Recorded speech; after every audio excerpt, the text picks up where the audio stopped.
কি কি কাজ করলে কোরবানি অর্থহীন হয়ে যেতে পারে?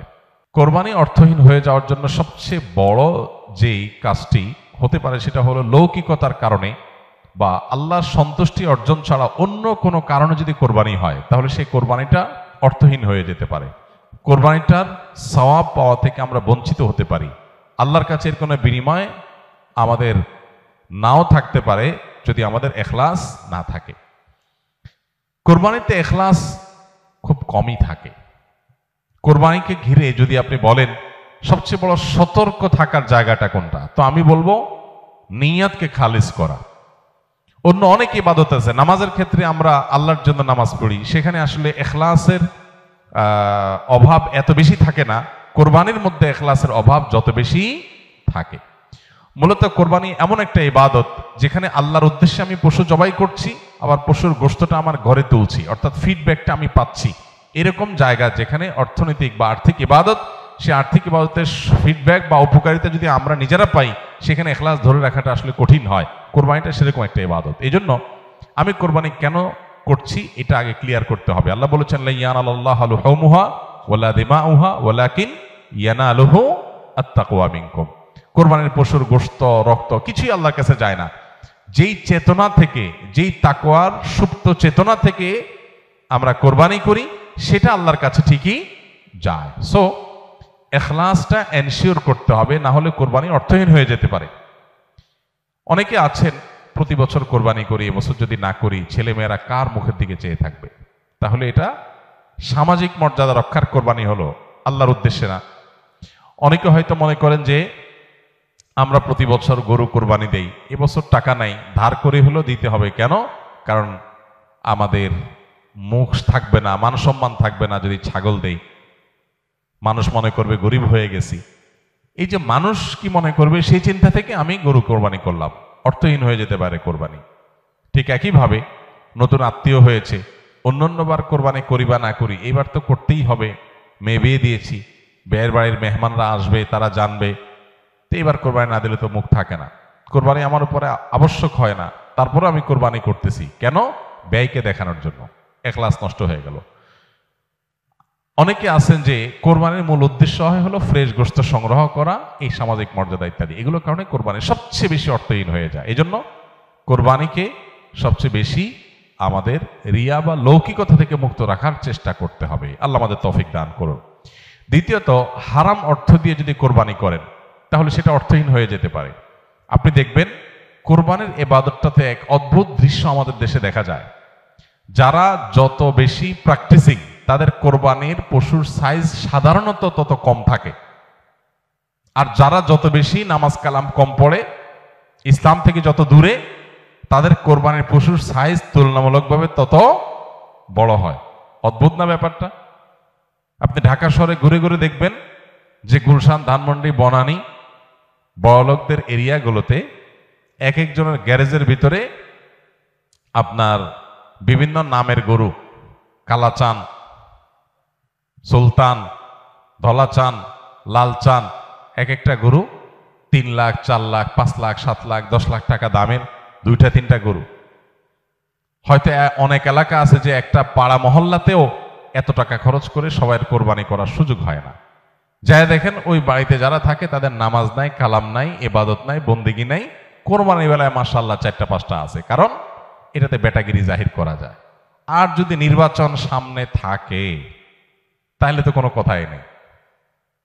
তাহলে এবার 10টা গরু, 20টা গরু, 30টা গরু। তো এগুলো বেশিরভাগ ক্ষেত্রে হারাম উপার্জন থেকে হয়, বিশেষ করে যাদের মধ্যে আল্লাহর ভয় না থাকে। তো হারাম উপার্জন থেকে যদি কোরবানির পশু করা হয়, জবাই করা হয়, বা ওই যে লৌকিকতার কারণে মানুষ দেখানোর জন্য, বাহবা পাওয়ার জন্য যদি কোরবানি হয়, তাহলে সেই কোরবানি কি হয়ে যাবে? অর্থহীন হয়ে যেতে পারে। তৃতীয়ত যে বিষয়টা আমাদের খেয়াল করা দরকার সেটা হলো কোরবানির পশুর জবাই করে তার গোশত খাওয়া আল্লাহ তাআলা আমাদের জন্য হালাল করেছেন, কিন্তু এর মানে এই না যে পশুর প্রতি কোনো অমানবিক আচরণ করা যাবে। পশুর প্রতি অমানবিক আচরণ করলেও কোরবানি অর্থহীন হয়ে যেতে পারে। এখন বলতে পারেন পশুর প্রতি কেউ কেউ অমানবিক আচরণ করে? উত্তর হলো হ্যাঁ, করে। কিভাবে করে? অনেকে আছেন পশু কিনে আনার পর যথাযথভাবে যত্ন আত্তি করে না, নিয়মতান্ত্রিক ভাবে খাওয়ায় না, কারণ জবাই করে ফেলবো, দরকার কি খাওয়ানোর। আপনি 1 সপ্তাহ আগে 5 দিন আগে বাজার থেকে পশু কিনে আনছেন, এর ঠিক মতো খাওয়াইলেন না, যেখানে তার কষ্ট হয়, মশা টশা আছে যেখানে সেখানে তারে বেঁধে রাখলেন। মিনিমাম যত্ন আত্মি যতটুকু দরকার, পশু হলেও তার ভিতরে প্রাণ আছে, সে প্রাণী, সো প্রাণী হিসাবে তাকে যতটুকু যত্ন করা দরকার সেটা না করে জবাই তো করে ফেলবো, দরকার কি আর কেয়ার করা, তাকে আপনি অহেতুক কষ্ট দিলেন, তাহলে এটা আপনার কোরবানিকে অর্থহীন করতে পারে। নবী সাল্লাল্লাহু আলাইহি ওয়াসাল্লাম বলেছেন, ইন্নাল্লাহা কাতাবাল ইহসানা আলা কুল্লি শাই, আল্লাহ প্রত্যেকটা বস্তুর প্রতি ইহসান করা, অনুগ্রহ করাকে আবশ্যক করে দিয়েছেন, ফরজ করে দিয়েছেন। প্রতিটা বস্তুর প্রতি কি করতে হবে? ইহসান করতে হবে। এই ইহসানের মানসিকতা আমাদের যদি না থাকে, তাহলে পশুর প্রতি যদি আপনি ইহসান না করেন, তাহলে আল্লাহর কাছে জবাবদিহি করা লাগতে পারে। আমরা যারা পশু কিনে আনি, নিজেরা জবাই করি, জবাই করার সময় কিছু অমানবিক আচরণ হয়। যেমন দেখা যায় জবাই করার পর কসাইরা বিশেষ করে চাকু দিয়ে গলায় খোঁচায়। এই গলায় খোঁচানোর পরে, খোঁচানোর কারণে দেখা যায় যে স্বাভাবিকভাবে রক্ত প্রবাহ হয়ে, রক্ত বের হয়ে যে মৃত্যু হতো, সেটা না হয়ে একটা পশু মারা যাচ্ছে অনেক সময় স্পাইনাল কর্ডে আঘাত করার কারণে। তো এই যে খোঁচাখুচি করে পশু মারলেন, অনেক সময় পশু খাওয়াটা পর্যন্ত হারাম হয়ে যেতে পারে যদি এরকম খোঁচাখুচি হয়। এই জন্য জবাইয়ের পরে ছেড়ে দিতে হবে, তার প্রাণ বাইর হওয়ার জন্য স্বাভাবিকভাবে। খোঁচাখুচি করা যাবে না চাকু দিয়ে। অনেক সময় দেখা যায় কসাইরা পশুর এখনো পুরো প্রাণ বের হয় নাই, এখনো মারা যায় নাই, রগ কাটা শুরু করেছে, চামড়া ছেলা শুরু করে দিয়েছে, নাড়াচাড়া এখনো করছে, এটা অমানবিক। তার প্রাণটা বের হওয়ার জন্য অপেক্ষা করতে হবে। নবী সাল্লাল্লাহু আলাইহি ওয়াসাল্লাম পরিষ্কারভাবে বলেছেন, তোমরা চাকু ভালো করে ধার দিবে। কেন? কারণ ধার দিলে পশু তাড়াতাড়ি জবাই হয়ে যাবে, অহেতুক তাকে খোঁচাখুচি করে কষ্ট দেওয়া লাগবে না। আমরা দেখা যায় নিজেরা হয়তো পশুর প্রতি অনেকে যত্ন করি, মায়া করি, কিন্তু পশুটা যে